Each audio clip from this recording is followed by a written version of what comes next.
and Rebecca are online too. Okay.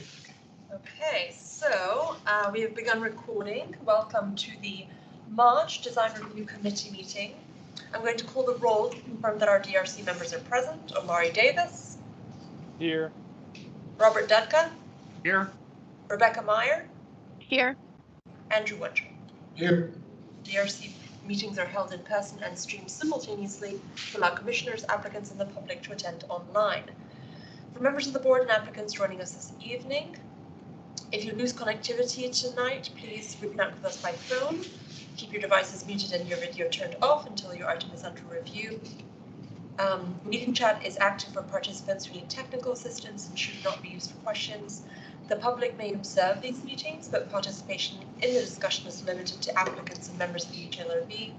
Public comment is welcome for the HLRB meeting on the third Wednesday of the month. And then finally, this is a public forum. This meeting is being recorded, and everything that is associated with this meeting, whether written or spoken, is subject to the Freedom of Information Act requirements. So we are beginning with our first item, which is a return of a modification to the building facade at 2910 Columbia Pike to insert bifold windows into the existing restaurant window openings.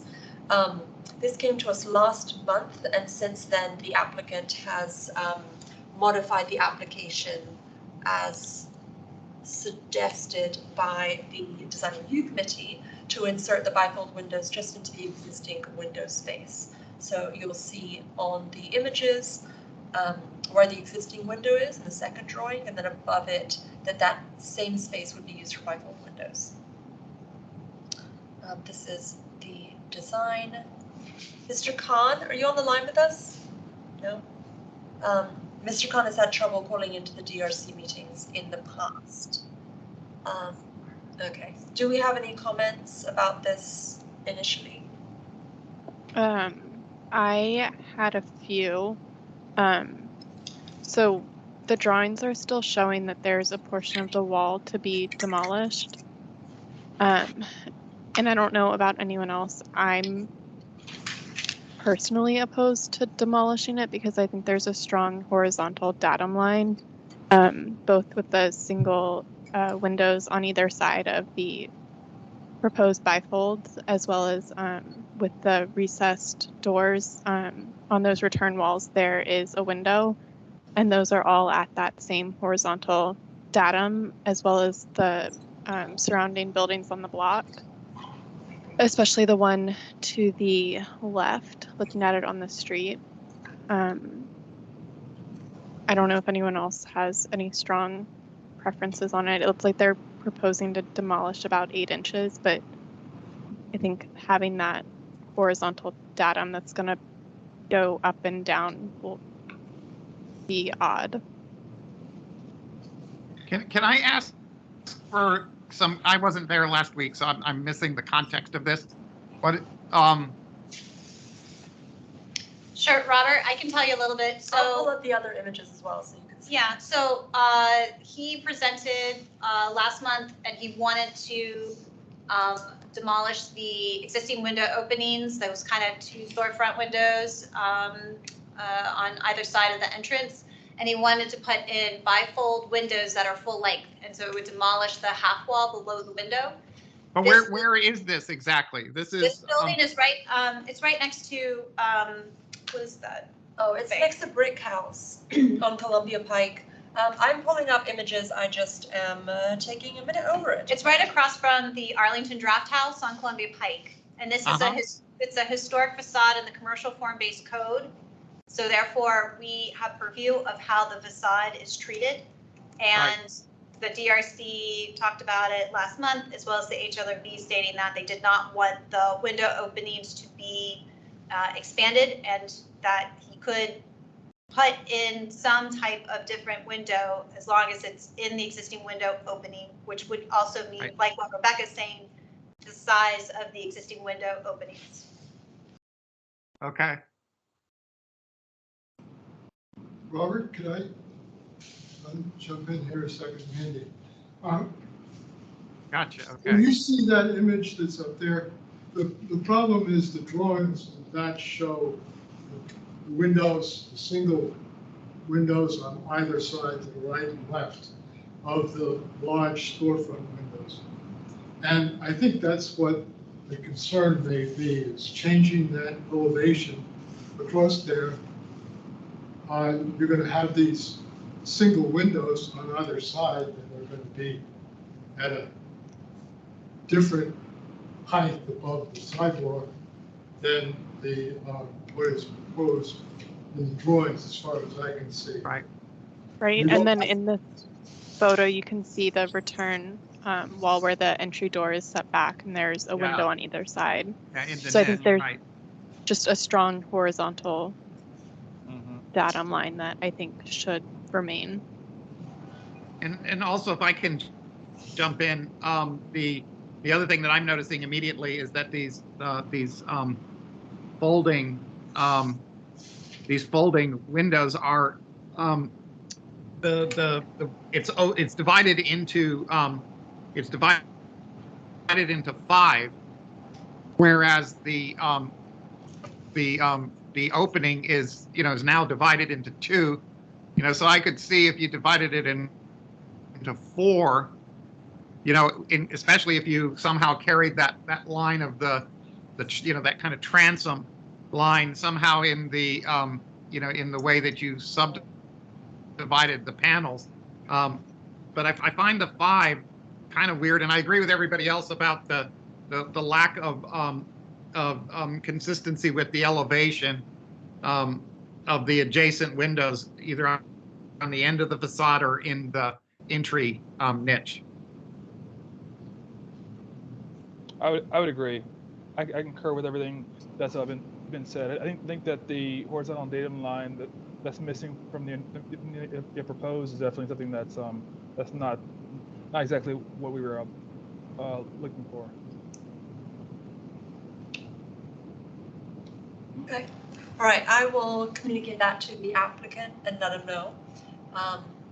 So I'll give him the option to amend these drawings and let you know how he decides to move forward. But say he were to move forward with what he has right now, I assume this is a discussion agenda item.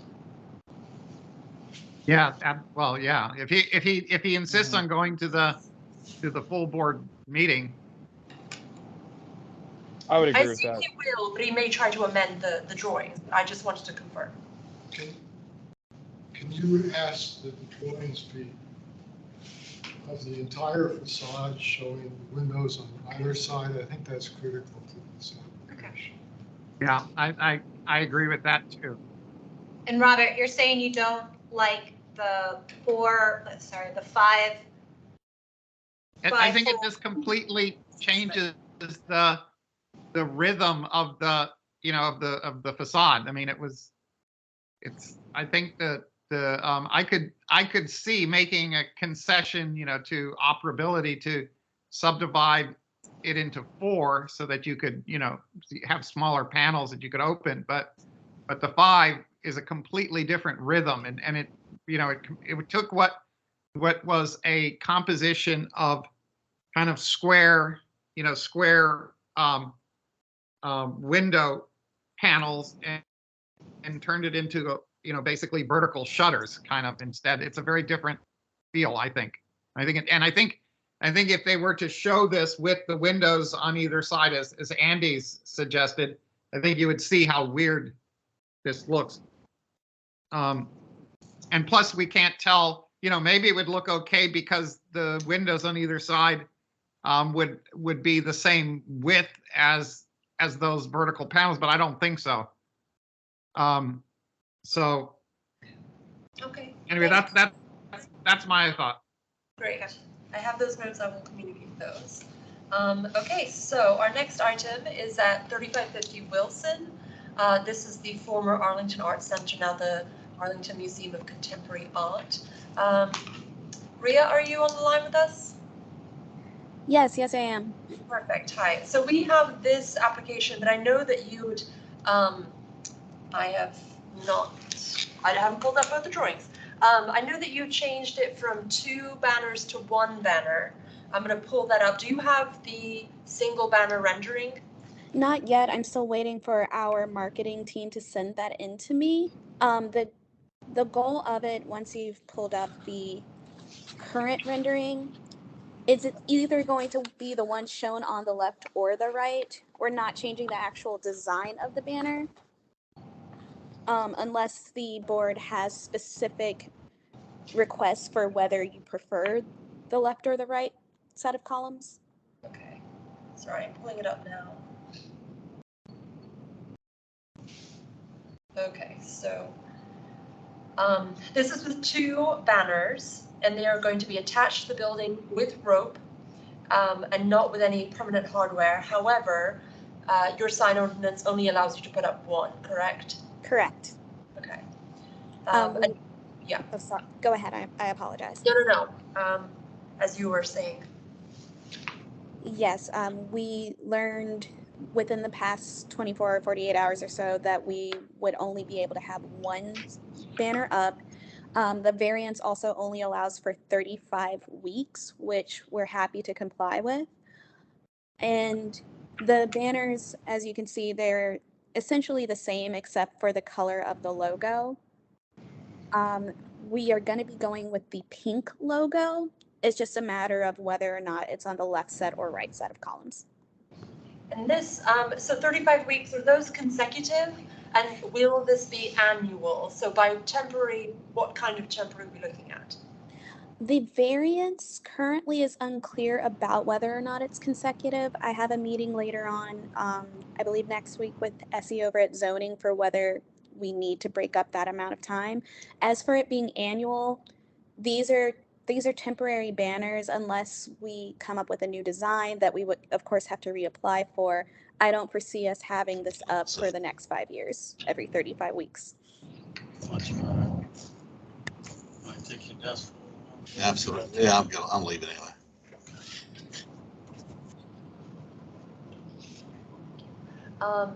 Okay, so how does the DRC feel about, imagine this, but only 1 banner? And also, can I check, Ria, that door is not used.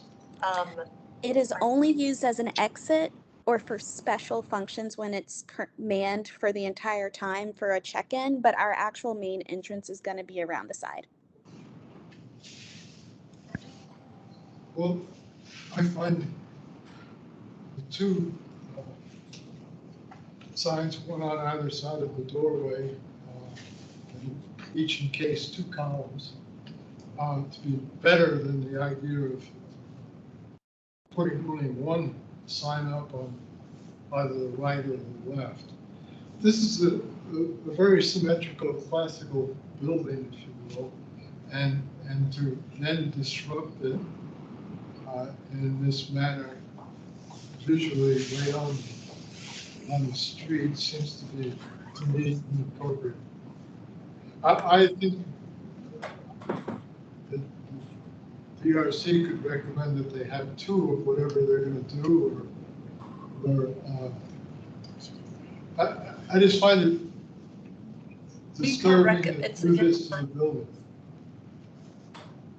The ordinance only allows them to have 1, which is why they've had to remove it. So I don't know that even the HLRB's recommendation could change that.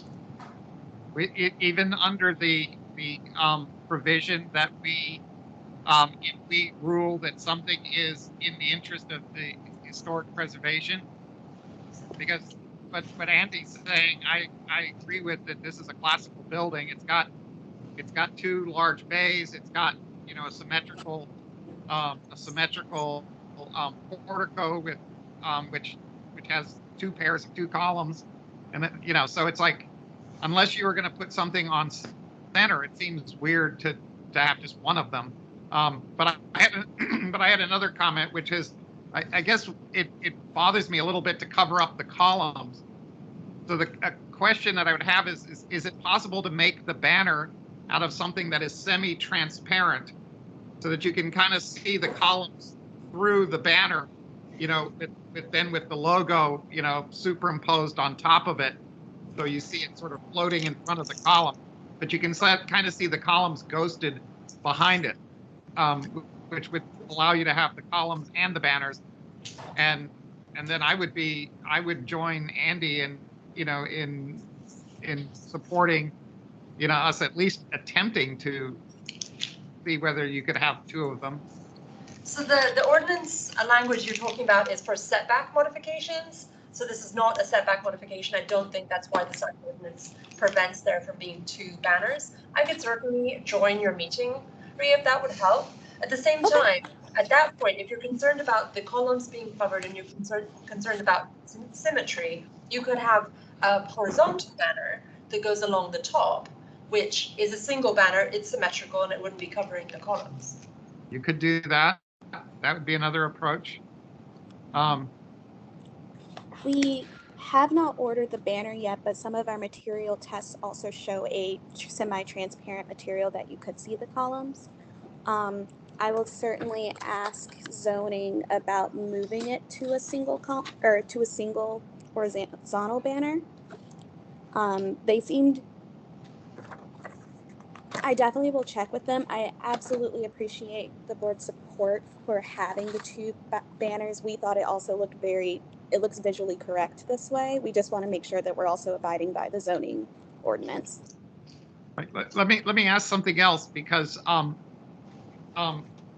does we've had this problem before with zoning and signs in the way that they interpret what a sign is and how big a sign is, because particularly if you were to make the banner semi-transparent, it seems to me the sign is basically the logo and the type. In other words, it's relatively small.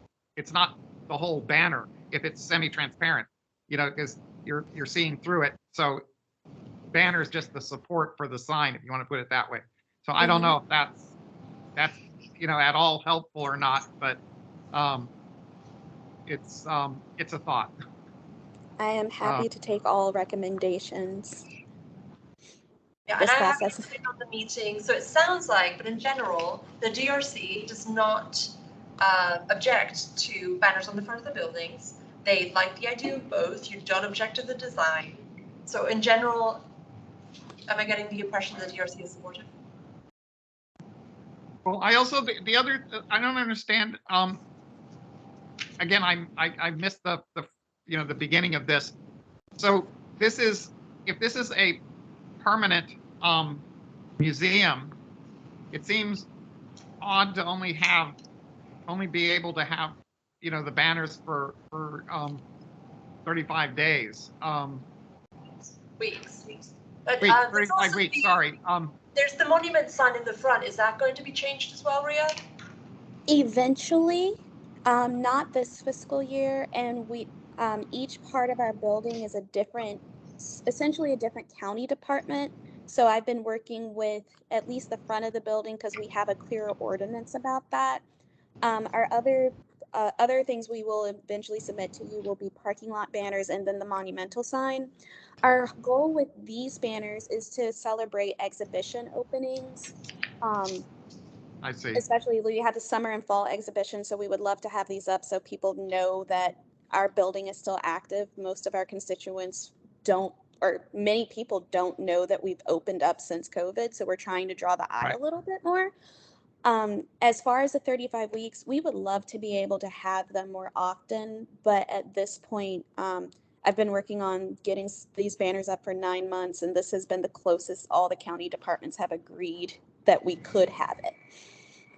So the 35 weeks is for this sign. If you change the sign, do you get another 35 weeks? Like if you have a different exhibit that you're promoting, can you apply for another, or is it 35 weeks total in a year? That is part of what I'm talking to Essie about because it's unclear. From what I've gathered, honestly, I think it's going to be 35 total in a year with 17 of nothing. But our intention is to reapply anytime we think of changing the design at all. Right. Because again, this is this is pretty standard stuff. the Metropolitan Museum in New York does banners. Like pretty much everybody does banners on museums to advertise the the current show. And it seems like it would add this isn't, you're not doing this for like to sell computers or something. You're doing this for the enrichment of the community, which you would think would be something that the county would be behind. And anyway, so I would absolutely love your wholeheartedly recommendation supportive for of whatever you this. do. Huh? I'm sorry. No, you're fine. I absolutely would love your recommendation for this. To spare the long story, it's because our building is county owned and independently run. There's disagreements about which department we go to in order, who owns what. So any support we are happy to have, but that, yes, is our goal with the banners. Right. Have you thought, I know this is a bit more of an investment, but have you thought about putting the banners like on the like big banners on the brick panels, say at the ends of the building, so you have really huge banners? That was actually our first choice. As I said, I've been working on some version of signage for 9 months now. That was our first choice, but zoning said it was too large. So these banners we're showing now are what zoning said we are allowed to have at the max size. Okay. There's a square footage maximum. I don't know why. I don't know if people have gotten wrapped up in larger banners. I don't know what the safety reasons are, but there are like this ordinance language for temporary banners, ordinance language for how temporary banners can be installed. And so if they were more permanent, they would have to have different installation. And then also ordinance language about how big it's allowed to be and what they're allowed to say. Again, don't know. Yeah, but I think most of those zoning rules were formulated for the purpose of controlling commercial advertising. So like somebody decides to put a huge sign on their building saying that so it doesn't look like Times Square, I think is the intent. But there's kind of a tradition in museums to put big banners that on and the thing to me is that they fit they fit the architecture and the historic preservation, because that's how people used to do it in the old days before they had LED displays and things. They would put banners on the outside of the building to advertise. So this is entirely in keeping with kind of a historic preservation point of view. But anyway, I think the lesson or what the message here is that we're happy to work with you to try to get whatever you can hopefully to make this work for you. Thank you. Yeah, feel free to invite me to that meeting with Essie, or I can connect with her separately, and I'll sit in and try to advocate. We deeply appreciate it. Our goal in the short term is to approve whatever we can have approved. We have a show open now. We are opening another in June. But the long-term goal would be to work towards having banners like the Met. Okay, so then in that case, based on the signage ordinance, before we try to buck the system, you would like to get one of these approved at the meeting on the 15th? Yes. Okay, so if commissioners, if that were to be the case and only one can be approved per the signage ordinance, how do you feel about that moving forward? I think, honestly, a horizontal approach between the two sets of columns would be far more appropriate. Would actually frame the banner instead of using the banners on the sides to frame an opening that's not going to be even used. It doesn't seem to. I find this is a historic building, and it is a classical symmetrical design, and what you do with the exterior of the site doesn't have to be symmetrical. Obviously, you have all sorts of exhibits there, and maybe the appropriate thing might be, if you want to do this, is to just erect it as a temporary thing outside of the building. It's another option. Yeah, I was gonna. You could put it on the site, and then I personally wouldn't find it disturbing, but I find this appealing. If we did the horizontal, my apologies. Go ahead. If we did the horizontal banner, which we haven't ordered anything, of course, it's completely fine for us to make it horizontal. Would you still recommend the semi-transparent material? Honestly, I don't think that is needed, depending on exactly where you put it. You might be blocking some light into the hallway beyond, and that might be a reason to make it a little bit more transparent. Yeah, I think if it was horizontal, like it wouldn't matter as much. Okay. Yeah, ornate. There's the capitals aren't ornate. There's no fluting. You wouldn't be covering up much detail. Okay. Yeah, I agree with the horizontal study. If zoning will only allow one, with all of the other comments that have been said with the symmetry and. I will add this to our notes because our variance does say it has to be displayed vertically. But with the support of the board, I'm happy to talk to Essie about the potential of at least having the one this size horizontally.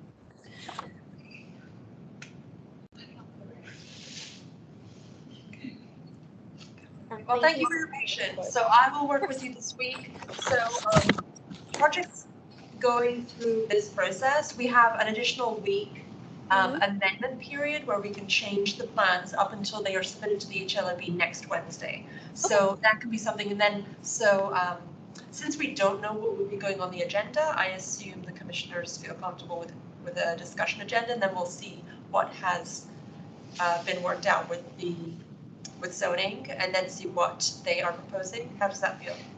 That sounds completely fine. Thank you so much for your support during this process. We're happy to make sure the history of our building is preserved, so we want to make sure that all the departments agree as we move forward. Great. Thank you, Rhea. Thank you for your patience. No problem. Okay. Moving on, this is a minor change to the handrails on the front of the new construction at 2326 North Jackson. Let me just move this, turn this around. Mr. Benas, I believe you are with us today? I am with you this evening. Thank you. Okay, perfect. Apologies for every time I say, "Are you with us?" I feel like I'm hosting a seance. Okay, so in the last set of plans, it sounds like the architect accidentally didn't mirror the the handrail from the left to the right. So you have updated that and also changed the design of the lintels and the pickets, correct? We didn't really change the pickets. We changed the intermediate posts to extend slightly above the handrail on the two front sections. In the original approved plan, the intermediate posts were came up underneath the handrail, and the handrail was continuous. In this iteration, the handrail is discontinuous at the intermediate columns.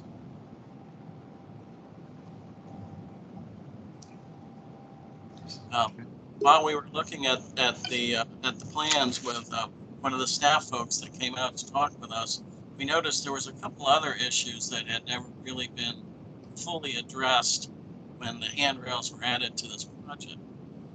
The handrails in the front will require, by code, a graspable rail. That was never shown on the original submission. for the subsequent submission. The graspable rails are shown on sheet A202. Bottom right is a photograph example where there's a handrail just inside of the wooden handrail, of the flat handrail. Right.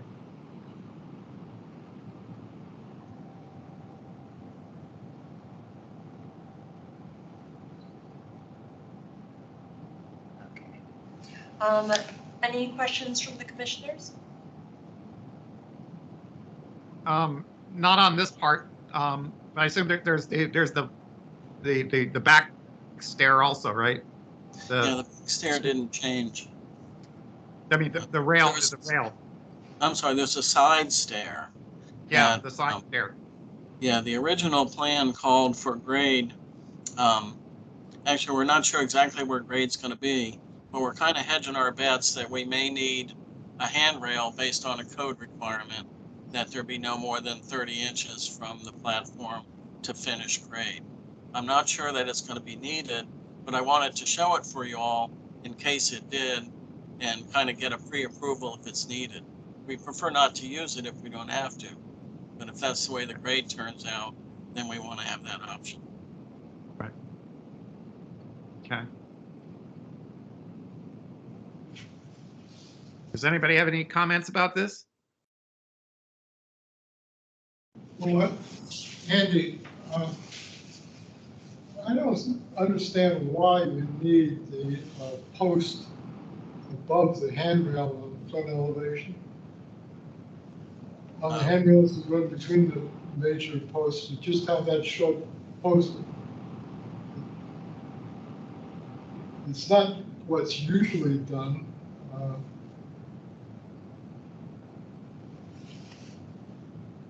I don't have any great objection. I'm just wondering why you did it.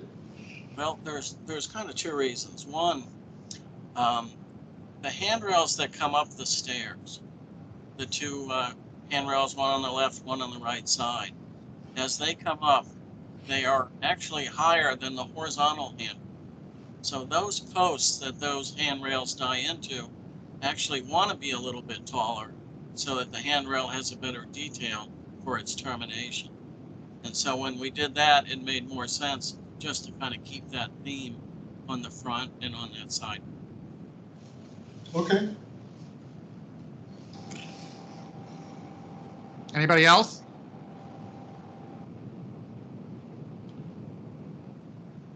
This is Omari. I'm also not crazy about the extension there, but it's nothing to hold up the project or approval though. But it's kind of for the record.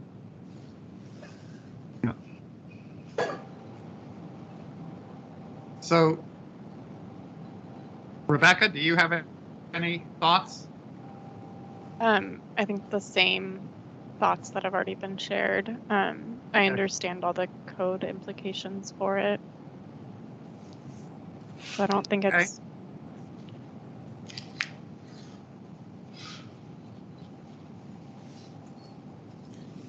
All right. So should we just put this on consent then? I think so, yeah. Yeah, Okay. I agree. I do too. Okay, well, Marina, would you like to do the honors? Sure. So I will submit this to the HLRB as a consent agenda item. I'm going to upload the plans that you submitted to me. This means the DRC is recommending it for approval to the HLRB. The HLRB can pull an item anytime up until the vote. So even though it's on consent, it can still be removed from consent and discussed in the meeting. We would also pull it if we received any comments of concern or public speakers for the item anytime before the meeting. We would know about those before about 5 on the day. I will send you an invitation link to that meeting if you would like to attend. If you cannot attend, staff can represent you.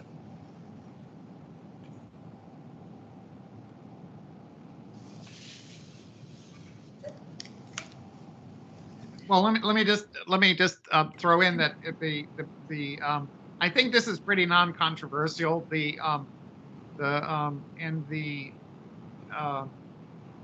the board takes this up in the first 15 minutes of the meeting, and it's over really quickly. So it won't take much of your time if you want to make yourself available for it. But if not, as Serena says, the staff can answer any questions. Okay, well, I'll make sure I'm available. All right, thank you very much. And so we are on our fourth and final item, which is the Reeves Farmhouse concept submission. Long awaited, very exciting. Yeah. Yeah. Exactly. So I'll just talk a little bit about this for all the DRC members and all the other members who are here in the room are for that project team with Reevesland. I'm going to call it Reevesland. We call it the Reeves Farmhouse. It's located at 400 North Manchester. Just for a little bit of background, which we did provide the DRC ahead of time, that the county's owned this since the early 2000s. We've been trying to find a tenant for the property. And right now, the county is working with Habitat for Humanity and Larch to, I'm sorry, I was go back and forth on how to exactly say it. Larch and Homemade as well. And Homemade. There's many different partners that are all interested in this property and trying to make this work. And basically, the DRC is going to be reviewing proposed addition and should be trying to provide feedback to the project team. There is a couple different people here in the room, some who you might be familiar with. We have Scott Matties here. We also have our project manager, Michael Spots, who's with Habitat. Some other colleagues, please introduce yourselves. So, Luke Smith from Larch. Sarah Moore from Larch. And we also have somebody from Home. Kristen is on the line. Kristen's here too. So each one has a different role that they're playing in this. And right now there's a big timeline that we're working with everybody, all the members of the team. But we're trying to see if we can get some ideas down with the design. We could go look at the whole thing. We could get down to the details and materials. But I think I'd like to leave it up to Scott to do most of the presentation on it, because I think that the plans really show everything very well. And I'll just leave it at that, and unless, Michael, you want to mention anything else. No, I'll just say that pleased to be excited to be part of this project team. I joined Habitat in November, but I know this project has been in the works for a very, very, very long time prior to that. So I want to acknowledge everyone that has engaged in that conversation beforehand. There's a lot we can talk about in terms of timeline, process, roles, and everything like that. I would like to do that. If we have time, we can do that at the end of the presentation, but I think that the main thing that's germane for this conversation today is to get right into the design. So I will be quiet and let Scott do that. Great. All right. So I'll go ahead and just try and jump into it. Unless there's any other questions, we just jump into the materials. Scott, you just let me know how you want to. Is there any way for me to have control so I can test? Yeah, sure. Just, it's my mucky computer. Because might make it easier. architects can't communicate without gesture. Yeah, I'm going to come over here so everybody can see. Good evening, everyone. Thanks again. Again, I'm Scott Matties with the Winsec and Associates. I think my colleague Kritika is online as well. I don't see her, but I think she is. Anyway, I'm going to track through this package. I think I'll go through some of the background stuff. Hopefully you've all had a chance to look at it. And I'm going to track through the background stuff relatively quickly, get to the design proposal. We can always circle back and look at the underpinnings of the historic report. So I'm just going to move on through. Oh yeah, there's the hand. All right, so I think you're all probably familiar with the property. It's a single-family farmhouse in a beautifully sited area of the county. And again, I'm not going to focus too much on these existing. You can always circle back, but it's in. I think I've done a few of these, not necessarily in Arlington, but in remarkably good condition for sitting vacant for as long as it has. We've tracked through it a number of times. There are some issues I'm sure we'll find once we get into the demo process, but At the moment, compared to some other things I've been through recently out in Loudoun County, it's in remarkably good condition, so that's a positive. You all probably are aware that the county went through its own URD, Unified Residential District process, and defined the parcel, which is this pipe stem lot that goes down to North Manchester Street. As part of that process, they defined that cross-hatched area as an area that would allow an addition to the farmhouse. And as we see when we track through this, we are taking every inch of that available to serve the program.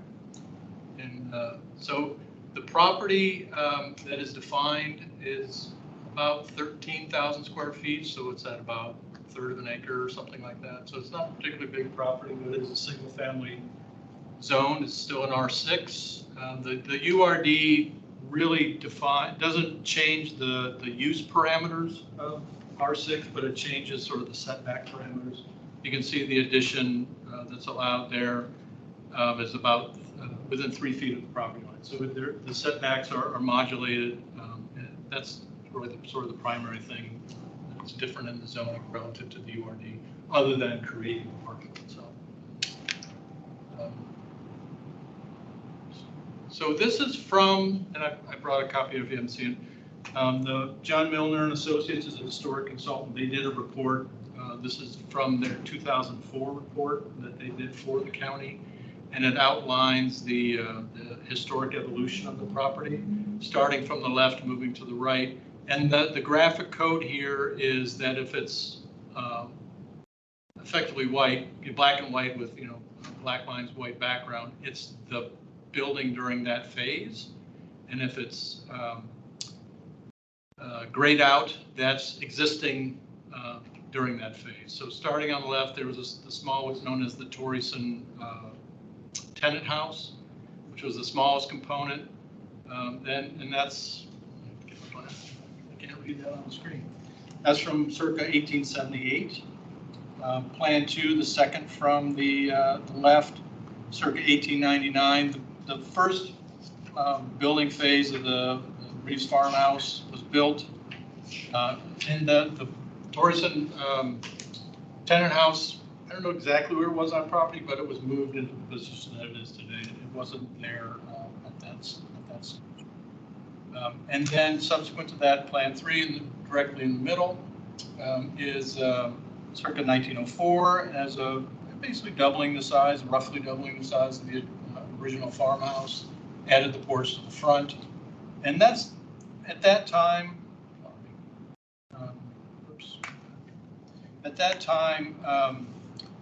the farmhouse as we know it today was largely in place. The things that happened after that were a little more subtle, and particularly the Plan 4, which is second from the right, added a little addition to the right. I guess that's east, and which added a bathroom and added some other ancillary spaces. And then finally, post-war, exactly when, not known, I think, post-war, there's a small addition here on the ground floor.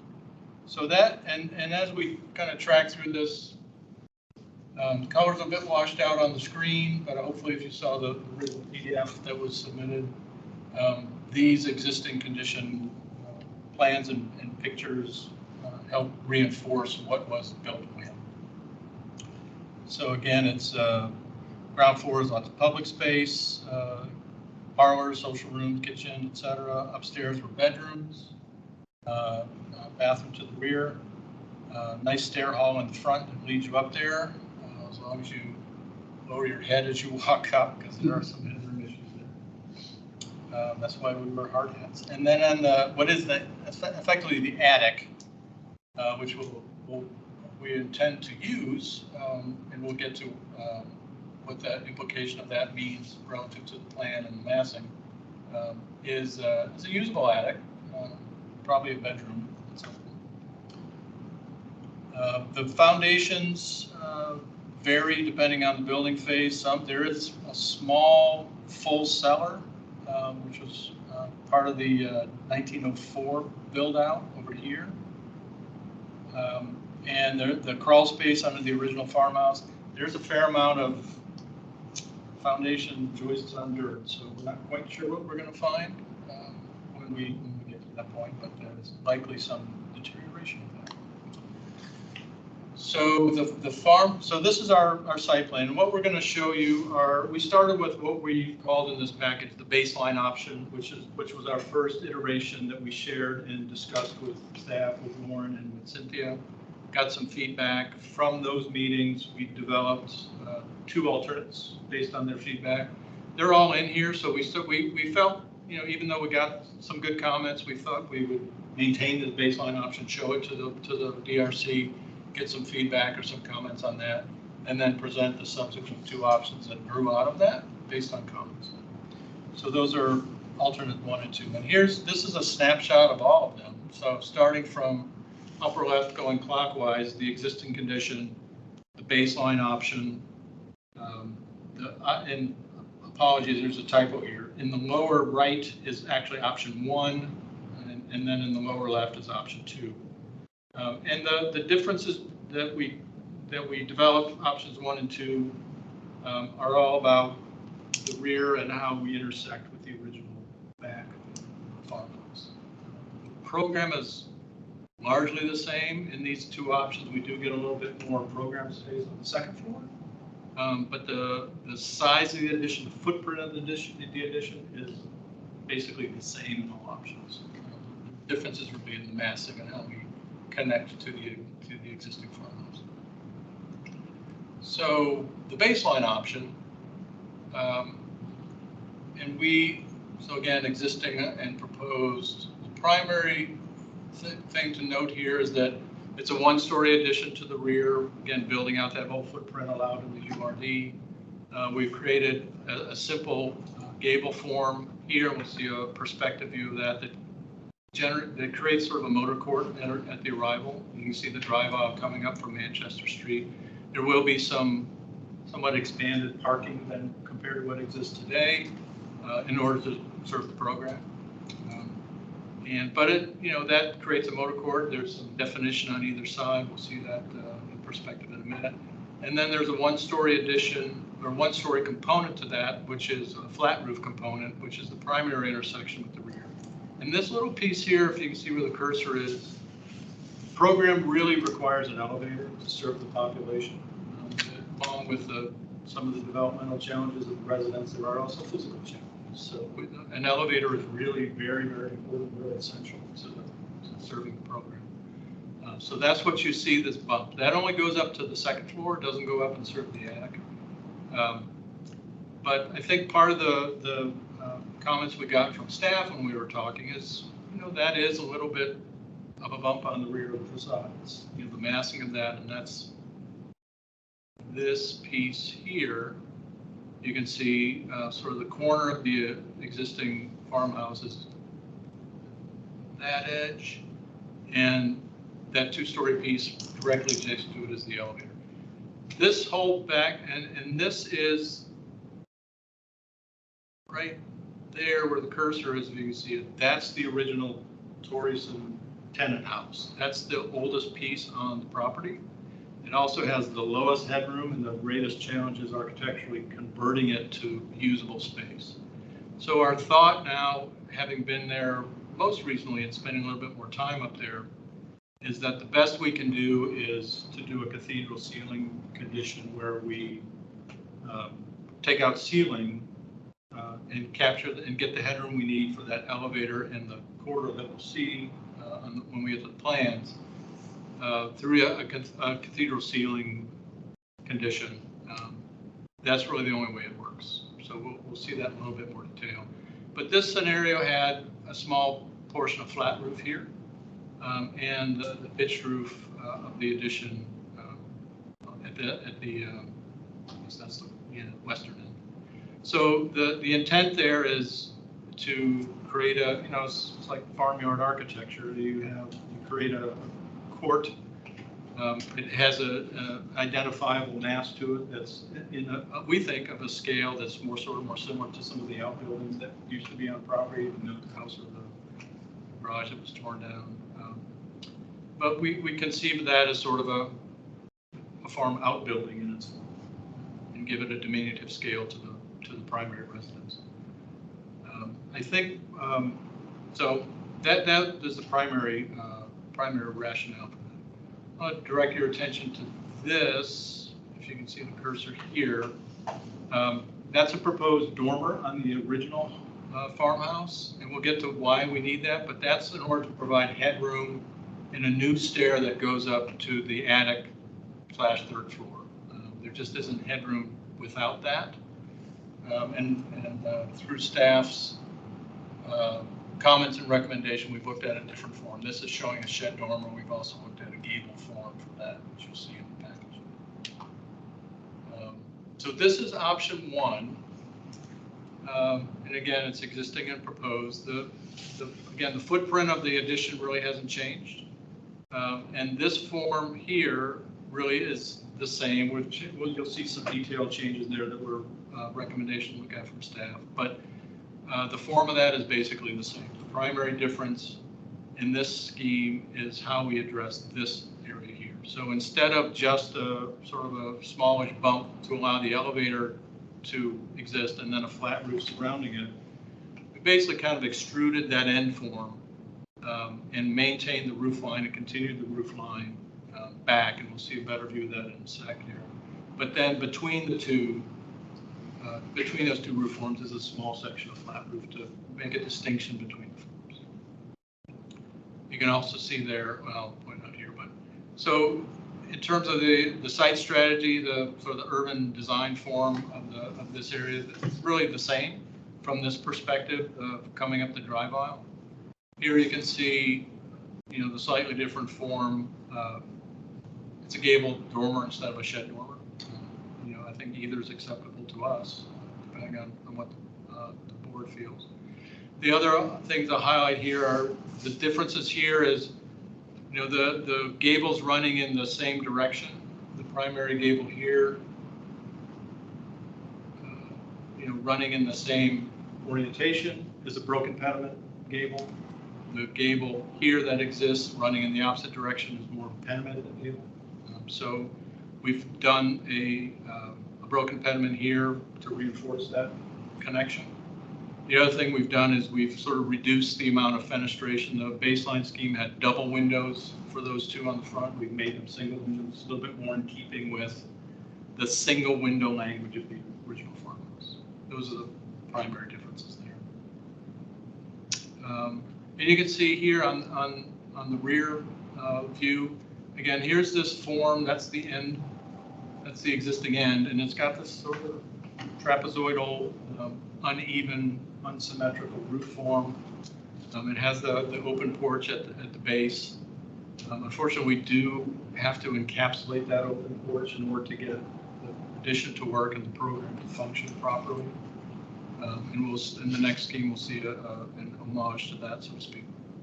But you can see here, it's sort of the extruded version of that gable end to accommodate to encapsulate the elevator shaft and gives us a bit more program space here, which I think the large folks appreciate.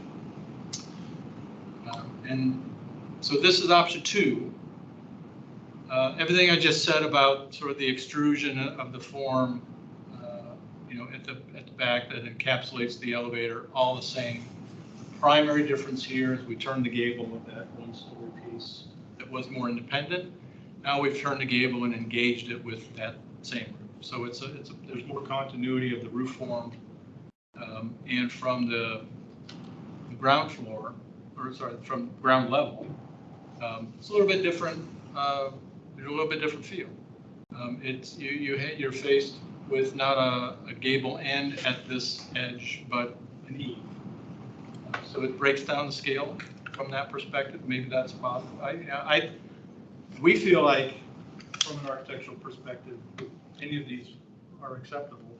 We think all of them are good solutions, but some may be better than others. And we're anxious to hear what you guys think. Again, fenestration is modulated in a similar fashion. This has, because the orientation of the gable, it has the pedimented gable, very much like this one. And then from the rear, again, the extruded form, same issue.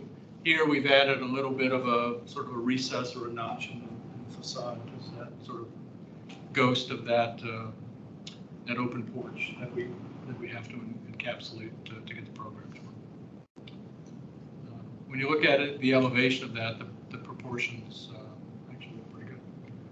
I'm not going to, well, plans I can dwell on as much as you'd like, or just to give you a sense of what's going on in the program and what we feel like on the interior we're proposing in terms of a demolition campaign to get the program to work, the reconfiguring of space, because it is effectively, it's a residential use, but it is an adaptive reuse in a sense. So we need a little bit of flexibility in what we're doing on the interior to get the program to function the way it needs to function.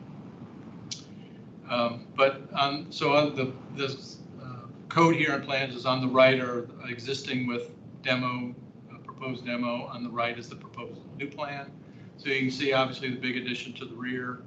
Actually not that big. We did this area count. The existing house is about 3,000, just under 3,400 square feet. The addition is only about just under 1,400 square feet.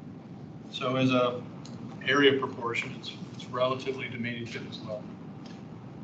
But the new addition, the one story, it's a bedroom wing. It's all bedrooms and bathrooms and serving residents.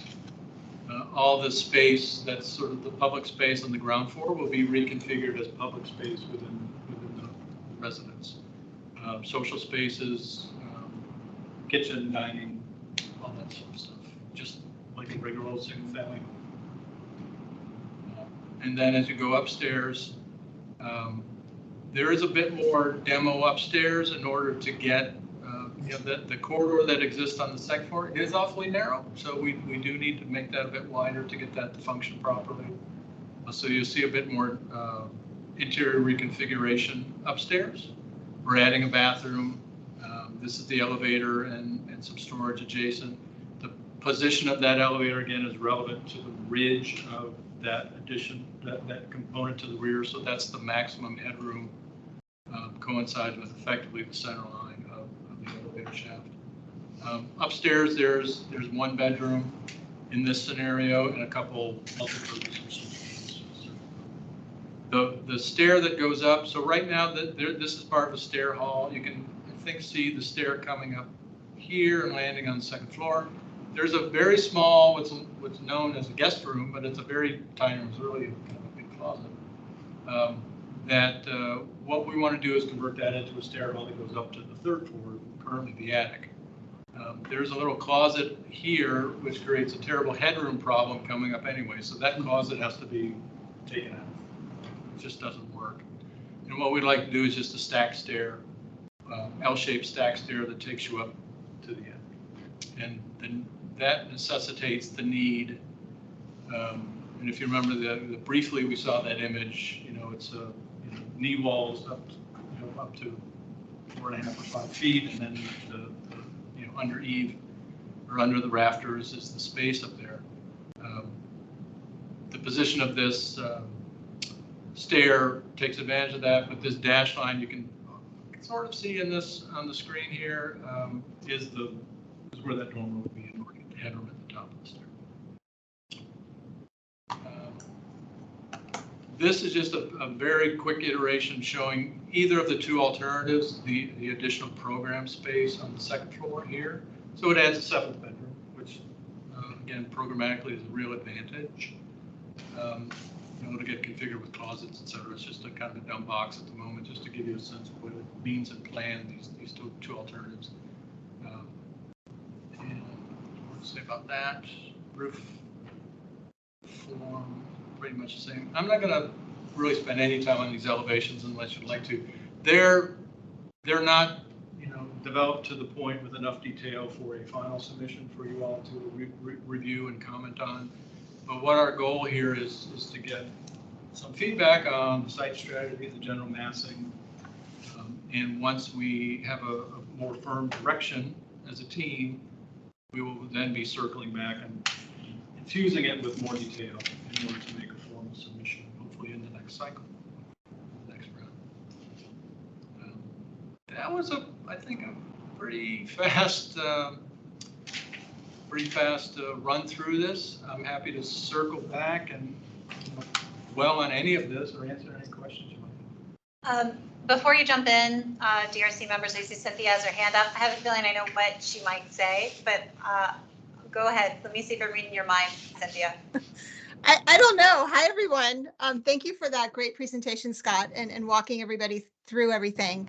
I just wanted to pose one question before the DRC really got into some of their main comments about the massing and scale.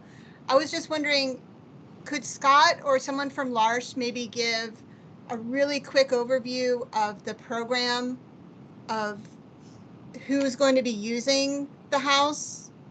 So there's that. I just want to make sure DRC members have a full picture of kind of the vision for the site.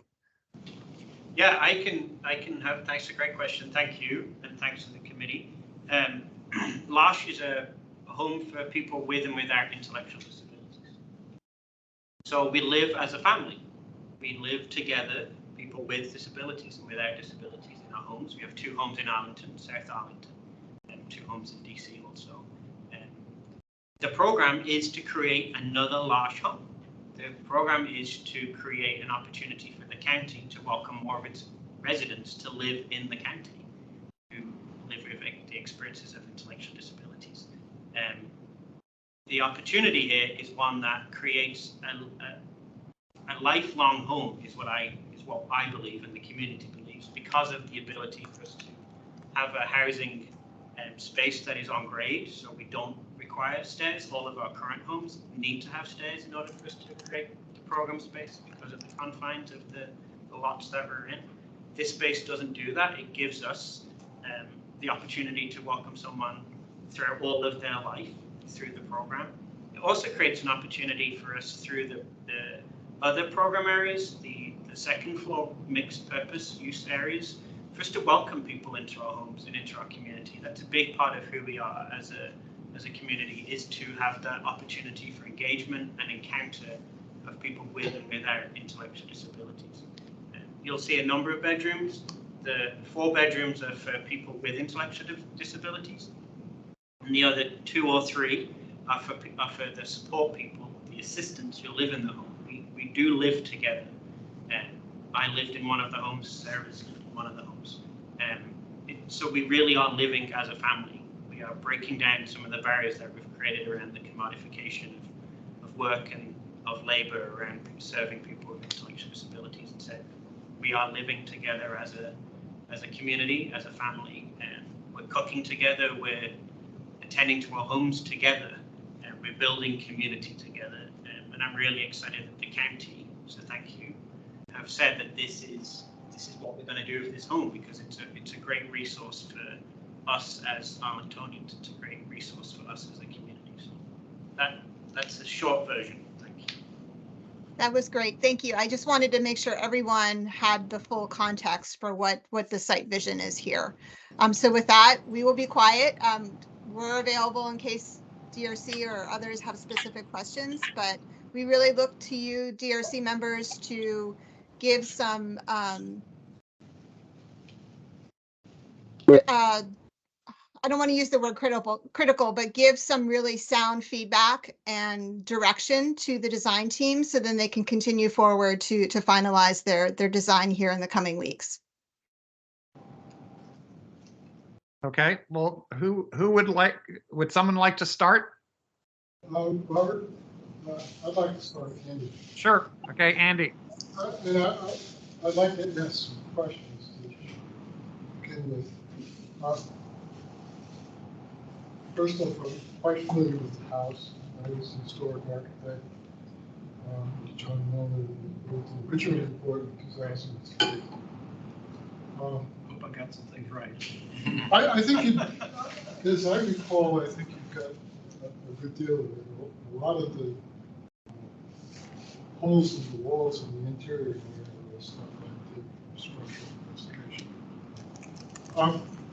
So, first of all, I think this is a really fantastic use. I think the people who had the farmhouse originally, would be very pleased with what is proposed, because I think it really is a community asset and not a single family dwelling. I think there was always the thought that making some sort of public use or quasi-public use of the space. Along those lines, I think the county, when they decided to basically sell this, went through another investigation. And there's a lot of problems with the house originally when it was built in the Daphne. And I think the county thought that they would like to basically raise the structure enough to put ventilation or whatever underneath. The house was built extremely close. And the back end of the kitchen in the house was pushed to the side. If you take the floorboards out, you'll see there's actually plow marks, if you will, that the joists made, pushing it in, and it's actually not quite level. Yeah. It's a really, you can roll marbles down the floor very easily. They take it on a life of their own. So, I guess that there's good intentions with the idea of putting a crawl space, raising the house elevation of the house. In my opinion, would change its appearance. So I guess I'm curious about what you're thinking about there. Well, when I was talking a bit about the elevator and getting the headroom needed, there is this odd delta, at least I think it's odd, where this gable sort of comes out to the end of that farmhouse, and then the original portion house is down from it. Mm-hmm. And we had, at a minimum, kind of thought, well, can we just raise that piece up and meet this gable so that it was continuous? That might help us solve the headroom issues, particularly on the second floor. The challenge, and we've been through, as I said, we've been through a couple of times. We haven't probably go through another 10 times and not find it. But, right now, what's in the first floor of that is the kitchen, the existing kitchen. That kitchen floor and the floor of the adjacent dining room line. Second floor doesn't align across that. And that second floor is not connected to the second floor of the house. You only get up if so if we were to raise it up to get more headroom upstairs, we're creating a problem at the ground floor that would be equally hard to solve. We are quite worried about what we're going to find in terms of the quality of the structure at the bottom because of this dirt. But we just won't know until we come to the end of the process of some interior demo and evaluation. So we may, we're going to have a plan that is more of a flow chart. Depending on what we find, what our response might be, and we may need to certainly keep the county involved in the process. That has been our thought so far. That it may be beneficial, but it may also cause other problems that we have to solve. So at the moment, our approach is what we had discussed, what I mentioned earlier, which is to get rid of the ceiling on the second floor, take advantage of the rafter shape, and gain our headroom. We think that works right now. Well, I think the concerns I have really, first of all, this fronts on the park. Was bought as part of the park originally. The elevation of the house in relation to, that's the best snow hill when there's snow in Arlington. We didn't get much this year, so maybe it's not that important, but there's a lot of historic pictures that show a great deal of sledding on the hill. So the level of the front porch to the grade is important. It was not set. The porch sits real close to the grade, so that's why I think that's the most public side of the house. The other sides of the house, I think when the county bought it, the property, well, even before, the Reeves family tore down the old dairy, which was a monumental dairy. They tore Hey, that Andy, down. I'm sorry to interrupt. I think I need you to turn facing this way Okay, for people okay. to hear. That's all. No, it's Okay, okay. Come okay. forward. I just think it's challenging to hear when you're talking just to Scott. Okay. Okay. So the relationship of the porch to the front of the house, and the site, is real important. Trying to keep that and to some extent on the side. What I was getting at was there's essentially, in the way the county has divided this single family, originally single family home site, was they kept around the sides, and that was probably the original Reeves thought was they did the subdivision, had the subdivision, left this area out, the whole park area, and the residents around the sides are pretty appreciative of their park and their backyards. Sure. So I think there was some resistance to enlarging things any more than what the county's already said you could work with. Andy, can you talk a bit about which massing you're thinking of with baseline and alternative 1 and alternative 2? I think both of the schemes work. I think that the first one I like perhaps better, but I mean, I think both of them do respect the house. It's in part where the house sits, and even if you had to raise the grade, if you had to raise the house, I think there's other alternatives. If you get away from the idea of having to have a forced air system and a gas furnace, you can go with some other ideas with heat pumps, and you're nowhere near the constraints that if you're, so that, and I think in terms of the environment, that's a much better solution. So that would be, I think, an important kind of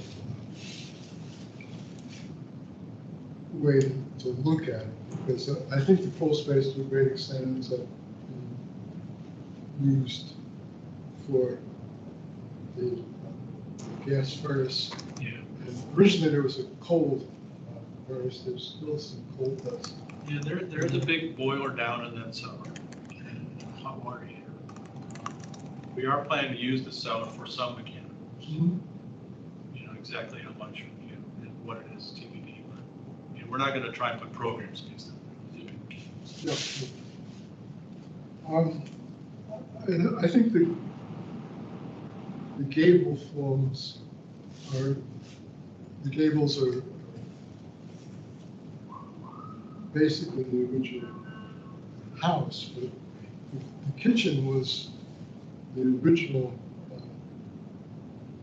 structure of the house, but it wasn't in the location it was in now. It was essentially moved downhill, dragged downhill, looks like, and put in place. I think even though there's a park area around the back kitchen area is not for the general public using the park. I don't think they're going to see more than the front and perhaps one side of the porch. I think we handled that very well. And I really like both designs in the sense that I think they kind of grow the way the house grew, if you will, which was it evolved, and there were some changes in style and whatever they're quite apparent in various editions. So I think that a number of things could, in that vein, and particularly on the opposite side of the parking area, that could be, as you've done there. I think that what you've done is, I think both schemes really respect the farmhouse, and they kind of look like they could have evolved. I don't think an architect had too much to do with how the house originally got built or expanded. They may have gotten something out of it. It's interesting though to see how, when you look back, there were building campaigns. You build it this much because you had some money. When you had more money, you build this much more. I mean, these days it's just tear out a house, build a really big house, and try to finance it. It's just kind of growing of houses over time. Yeah, I mean, I think in terms of the additions, some sort of gable roof, I almost think that change materials on the roofs and go with some lower slope roofs.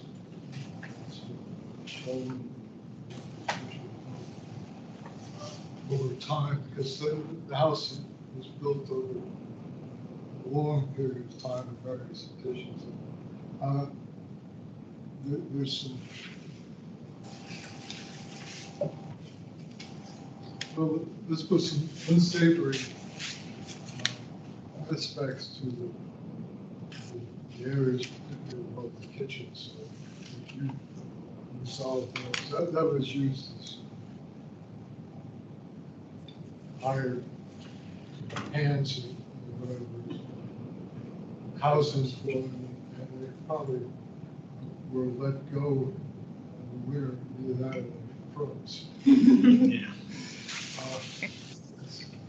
Why don't we hear from the other DRC members? Rebecca, do you have thoughts?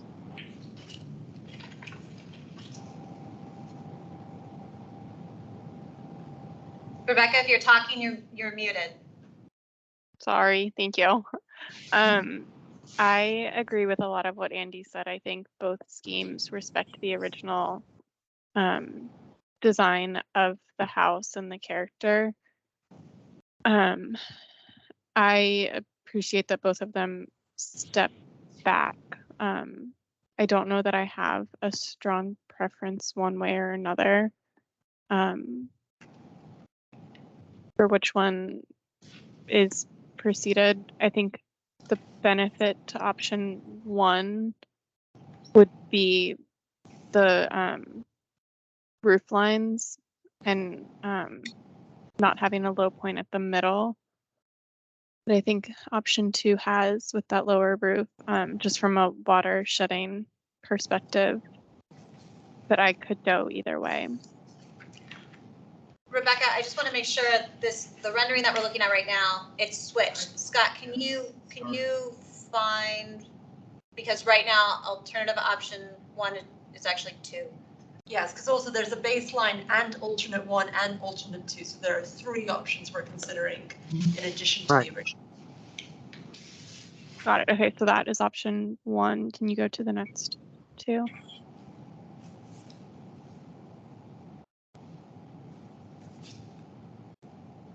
And that's option. Okay, and then those are the only options, or is there the baseline? There's the baseline. The baseline is the 1-story flat roof addition, and then the 1.5-story addition that's going on. And there's like a little nook on the back of the historic farmhouse for an elevator. So that's the baseline. Got it. Then I think from looking at the roof lines of all of them again, I would say option 2. Just because it continues the lines of the roof, and I know that there are lots of different waterproofing measures that can be put in, but I think from a water perspective with the original structure, it keeps everything sloping away. Omari, do you want to jump in about baseline, alternative 1, alternative? Oh wait, Cynthia, sorry, you have your hand up. No, that's okay. I just wanted to chime in and just, you said what I was going to suggest, that there's really 3 different options you all are thinking through. So if you could refer to them as baseline, alternative 1, and alternative 2, I just want to make sure the design team gets accurate feedback is all. Okay. Yeah, sure thing. First of all, Omari, can you just hold on 1 second? Michael, what do you want to have to say? Sure. So I just wanted to say, just as a consideration, as with the programming intersects with the design moving forward, this is just kind of a generic comment as you're thinking through the feedback that you might give us, is that we're thinking hard about sort of both the visual aesthetics, but also the long-term durability and maintenance given the proposed use. So one of the things that we are thinking about is simplicity, ease of maintenance moving forward. To the point, what made me think of it was Rebecca's comment about the more simplicity in terms of waterproofing. This is going to be particularly pertinent and perhaps more pertinent as we get into the conversation about materials. So if we're talking about this being a permanent home for L'Arche residents as long as the structure stands, and we want that structure to stand as long as possible. And so as we're thinking about sort of how we would go about maintaining, sourcing materials, if a tree branch falls on the roof, and depending on one material might be easier to quickly and rapidly fix that issue than another, particularly given the older part of the structure will always require some TLC. Given its age and condition. So I just want to throw those as we're thinking about design, we want to think about the simplicity and durability of materials moving forward, given the programming for the home moving forward. Yeah, I think going off of that would just reaffirm that alternate option 2, in my mind, from those perspectives, has that clean roof line that would really aid in the maintenance perspective. Omari? Yeah, sure thing. I would agree that alternate option 2 definitely provides sort of the cleanest roof lines, or probably present the sort of the best sort of water shedding characteristics. I did have sort of one design sort of a comment question. It would be nice potentially to see some. I mean, it's sort of going against what I said earlier, but it would be nice to see some intervention in the height of the roofs between the existing, I guess the existing original tenant, I guess portion of the house, and also the new addition there. Particularly, I guess, looking at the view from the southeast, I definitely think the practicality of having one continuous gable line sort of from sort of, I guess, from Page south to north definitely works. Definitely has some benefits, but I think if we do choose an option, I think it would be nice to see some ways to perhaps see some differentiation between the heights of the existing and the new. But I think in general, though, I think I'm definitely a fan of the three. I'm definitely a fan of an alternate option 2 for sure. I like the way the massing works together, and I just want to thank the design team for all their hard work and all the good options here today. Thanks for your time. All right. Well, I'll jump in then. I tend to agree that option 2 makes the most sense, although I do have criticisms of it. I think, particularly looking at the view from northwest, the wing that comes out to me looks very institutional. And I think, if it could be broken down in some way or had dormers added, something to make it more, perhaps even, except it probably doesn't work with the function inside, a porch or something, something to make it break its scale down, because it just feels very institutional to me. In fact, exactly the sort of thing you see on facilities like this that are, that have modern, modern construction. And so I think something needs to be done to kind of bring it more in line with the sort of the historic character of the house. Looking from the southeast, I am also, as Amari was, a little bit bothered by the, the continuous gable line that extends off of that original section, and I'm a little bit bothered that that we've lost the original section. It's almost buried now in the middle of the house. On the other hand, I liked the way you resurrected the little porch, the little cutout at the end, as I think that really helps. And I wonder if there, perhaps, there's more that could be done to break this down. But on the whole, I think as from a roof line, this makes the most sense. The other criticism that I have is on the front, and I think Andy alluded to this somewhat.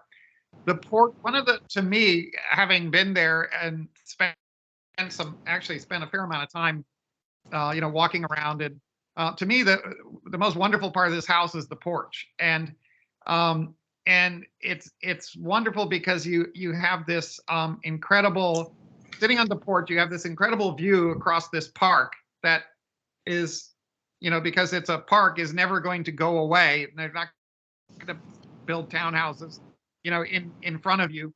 And so it's an incredible asset. And I find it a little bit,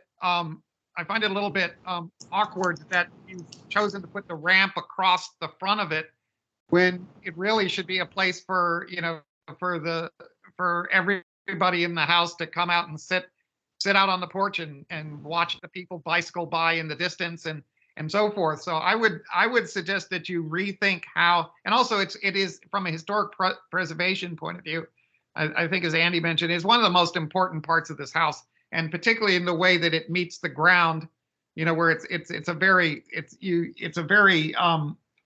not very high above the ground.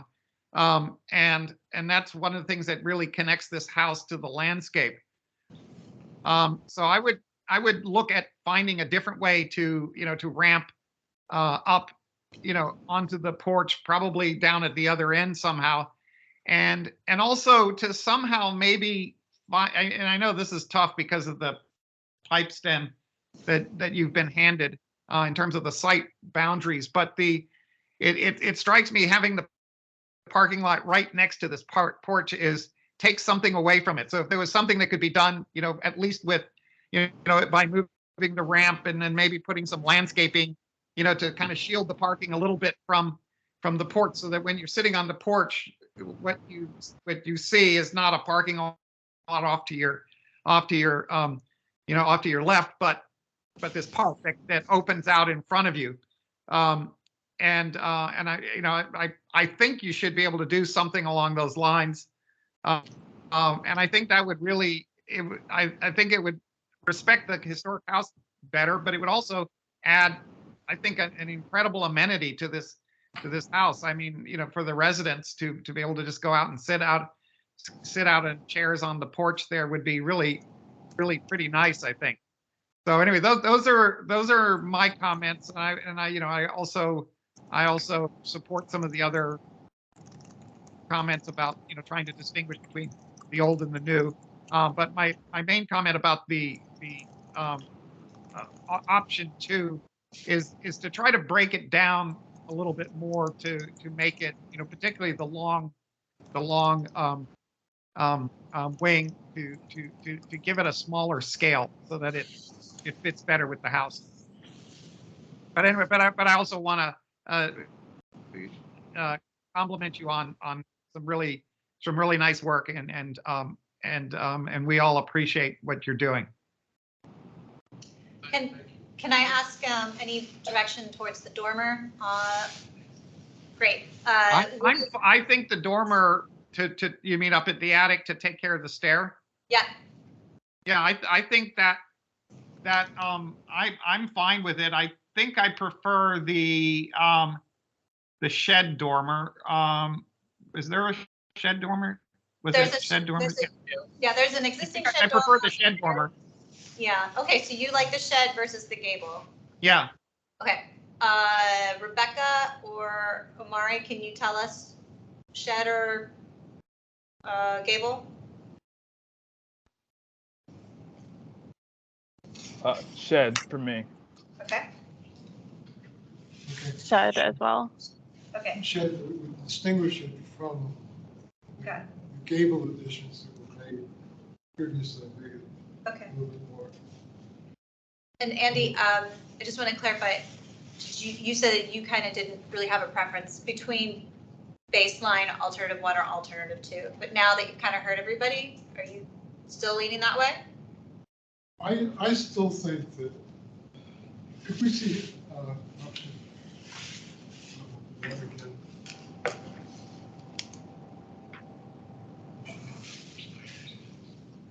I guess what I like about, I still prefer option 1 because option 1 is somewhat more in the spirit of how the house grew. It isn't a major addition. It's obviously a separate piece. And to me, it's sort of more like what would have happened if the Reeves family had lived another 50 years. But that's, I could live with any of those options. I think it should be, I think subtly, but I think it should be different enough that the original house is quite clear, and then not just this is another addition. So I guess that's what I like about option 1 is there's a more of a clear break between the units. Okay. Cynthia, do you have your hand up? Yeah, thanks, Lauren. Since we're talking about shapes, I just wanted to ask the DRC members to share their feelings. So on the baseline option, and I believe on option 1, the 1-story wing reads as a front gable, whereas in option 2, which seems to be more of the preference from what we're hearing, it has more of a cross gable. And just wondering if DRC members had a strong preference in terms of that roof shape and that orientation of the building. I think when staff was working with the design team on some of the earlier iterations, one of the comments that we kept coming back to is how the front gable feature almost reads like a detached outbuilding, the way that it's oriented on the site. And so we kind of saw that as a positive, given that this has been an agricultural property since its beginning, and that just we thought that lent an interesting approach to perhaps bringing like an outbuilding type feeling back to the design. So I just wanted to, I just felt I wanted to bring that up and kind of get DRC reaction and see if you had a strong preference for that orientation. Well, I'll start I understand that point of view, and I actually started off thinking that as well. But the thing is that it strikes me as being a relatively large piece that, to me, starts to challenge the house a little bit. And it's in its form, it's not really, it doesn't really feel like an agriculture building. And I think a large agriculture building like that wouldn't be that close to the house anyway. It would be a little bit further away if it was a barn or something. And so it seemed like, that if you're going to do an addition to the house, that it made more sense to just have the house continue to ramble, around. That's why I think that even the cross gable needs some articulation. I think it's just too, I don't want to use the word brutal, but it doesn't have the kind of smaller scale and the finesse of the house that's there. And I worry about, either of them. But I think it might be possible to also articulate the option 1 scheme in such a way that it broke it down some more and made that more interesting. I'd certainly be willing to look at it. But I think what I didn't like about that was the view from the rear, where you then get this kind of double gable thing.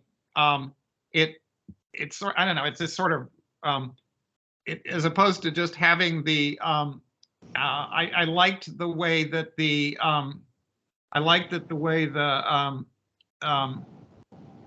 on option 2, the way they replicated the little porch cutout, and then the wing just sort of takes off, off to the side. It gives much more prominence to the end of the house, and the sort of the projected original facade, almost as if you took the original facade and moved it out, to the end of that addition.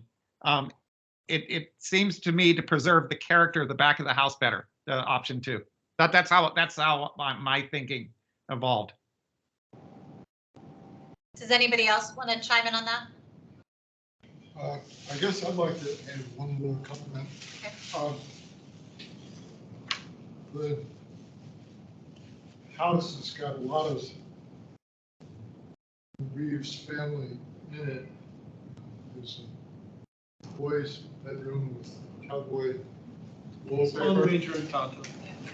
And I would like to suggest that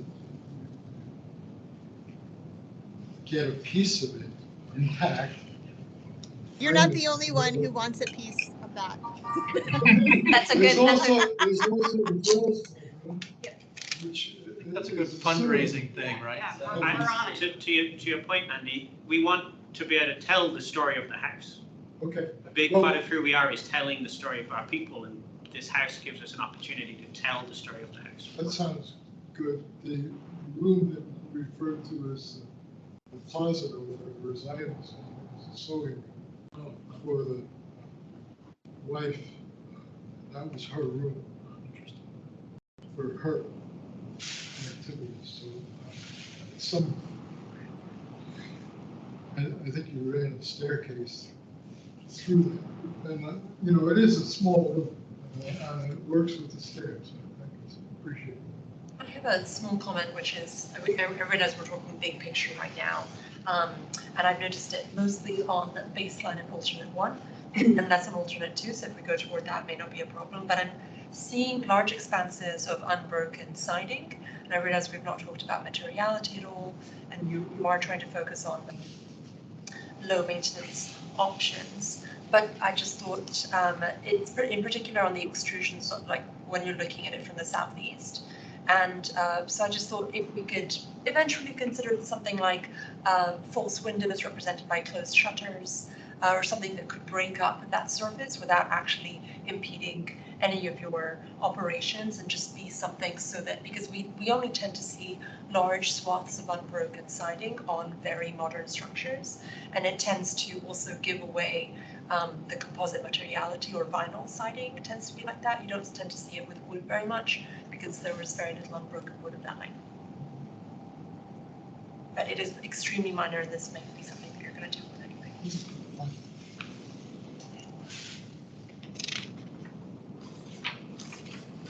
We were just wanted to make sure to circle back, we were talking again about the orientation of the rear addition. Mari and Rebecca, did you have any input you wanted to put similar to what Robert and Andy said?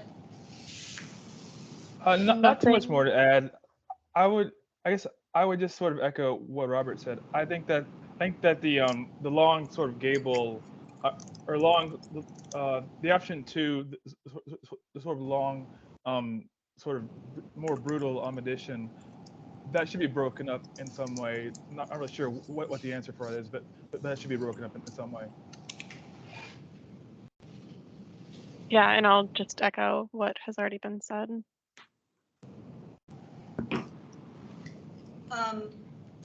Okay, there was a couple of different ways we thought that this was going to go, but I think we're going to go with our original plan, which was to have you all continue to refine based on this feedback, and then come back to the DRC in April.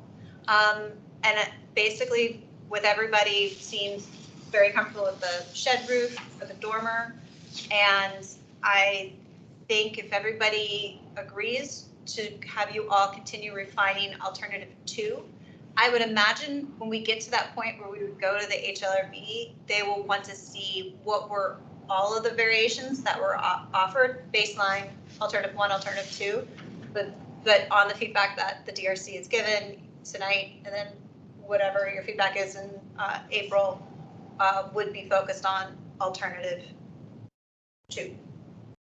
Cynthia, your hand's up. Thank you. No, I just wanted to take a moment to thank Scott and all of our partners here for really your willingness to work with staff behind the scenes to get to tonight, and for being open and flexible to kind of hearing our initial feedback. And before we finish for the evening, I just wanted to make sure, Scott and others, do you feel you have sufficient direction? Are there additional details or aspects that you would like any comments or feedback on before we chat again? I want to make sure you all have what you need to keep going. Purely on the design side, I think I have what I need.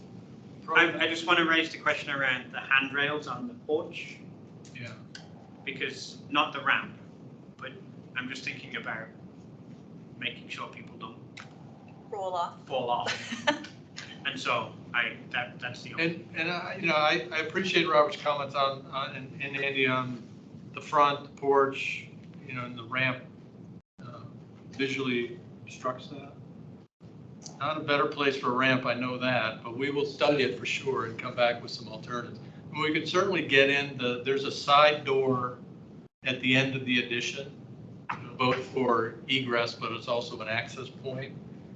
I think that would probably make for an accessible entrance, but it's not the front door. You want, the accessible entrance to be the front door, like everybody else. Mm-hmm.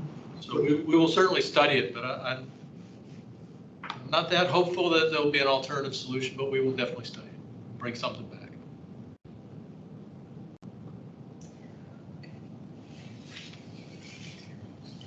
Just so that the DRC know, when we're going to be working with the team through March and into April, the only thing that is necessary right now eventually is for the HLRB to provide a conditional COA.